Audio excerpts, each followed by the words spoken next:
كلنا أو يمكن أغلبنا بنسأل نفسنا سؤال مهم أوي ومحير. هو ليه كل ما ناخد خطوة لقدام ونقول خلاص المرة دي بجد هنتغير، نلاقي نفسنا وبدون أي مقدمات رجعنا تاني لنفس النقطة، كأننا بنلف في دايرة مقفولة؟ الموضوع ده محبط جدا، صح؟ يا ترى إيه السر؟ طيب خلينا نفصص الموضوع ده ونشوف إيه السبب الحقيقي اللي بيخلينا محبوسين في مكاننا كده. طبعا أول حاجة بتيجي في بال أي حد فينا هي الأعذار اللي على الوش دي. أصل الظروف صعبة، أصل ما عنديش وقت خالص، أصل الناس اللي حواليا هم اللي بيعطلوني. وكلها أعذار شكلها منطقي جدا من بره. لكن لو بصينا أعمق شوية هنكتشف إن الحقيقة ممكن تكون مختلفة تماماً. الحقيقة غالباً بتكون أبسط من كل ده، بس في نفس الوقت مواجهتها أقسى أكتر بكتير. وهنا بقى بنوصل لقلب الموضوع كله، لمصطلح يمكن يكون غريب شوية: الراحة القاتلة. يعني إيه؟ يعني عقلنا بيفضل الوجع اللي متعود عليه، الألم المألوف، على أي أمل في تغيير أو نمو نتيجته مش مضمونة. شوفوا المقارنة دي عشان هتوضح كل حاجة.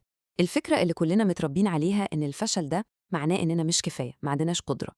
لكن الحقيقة اللي ممكن تصدم ناس كتير إن الفشل سببه ببساطة إننا اتعودنا عليه. والله بقى هو ده الكومفورت زون بتاعنا، المنطقة الآمنة والمألوف. والجملة دي بتلخص الحكاية كلها. العقل البشري يا جماعة مبرمج على إنه يدور على الأمان والبقاء، والأمان بالنسبة له هو أي حاجة معروفة ومتوقعة حتى لو الحاجة دي بتدمرنا. الألم المعروف أهون 1000 مرة من السعادة المجهولة. طيب تمام، يبقى لو المشكلة مش في قدراتنا ولا في الظروف، يبقى مين هو العدو الحقيقي اللي بنحاربه في رحلة التغيير دي؟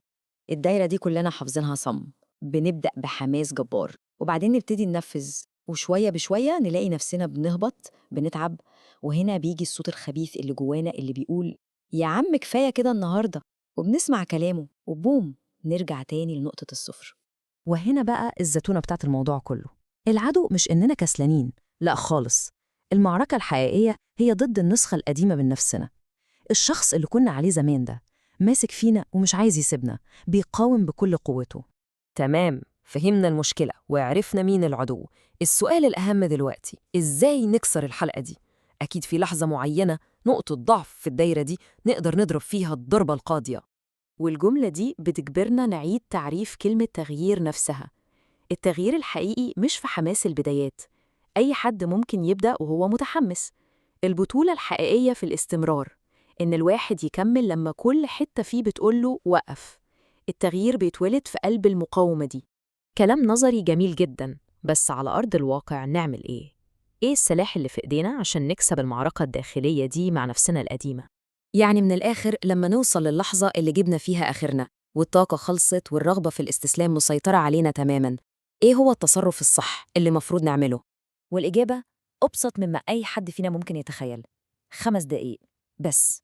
مش مطلوب مننا نكون أبطال خارقين ونكمل ساعة كمان، لا، هو تحدي صغير وبسيط. كمل بس ال5 دقايق كمان. ال5 دقايق دول مش مجرد وقت إضافي، لأ، دور الرصاصة اللي بنقتل بيها النسخة القديمة. دي اللحظة اللي بنقول فيها لعقلنا والنفسنا القديمة: لأ، أنا اللي مسيطر مش أنت.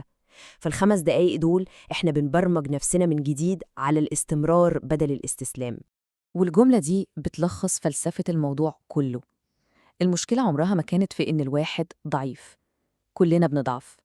المشكلة الحقيقية إننا بنلاقي الراحة في الضعف ده، بنستريح لكوننا مش بنحاول، وبنتجنب ألم النمو.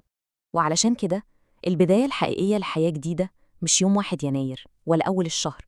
البداية الحقيقية هي اللحظة اللي بناخد فيها قرار واعي إننا نرفض الراحة القاتلة دي. اللحظة اللي بنختار فيها وجع النمو الصغير على راحة الفشل الكبيرة. وفي الآخر الكلام ده كله بيسيبنا قدام سؤال واحد بس، وسؤال موجه لكل واحد فينا: مش هل هنرفض الراحة دي؟ السؤال هو إمتى؟ إمتى هناخد القرار ده ونبدأ بجد؟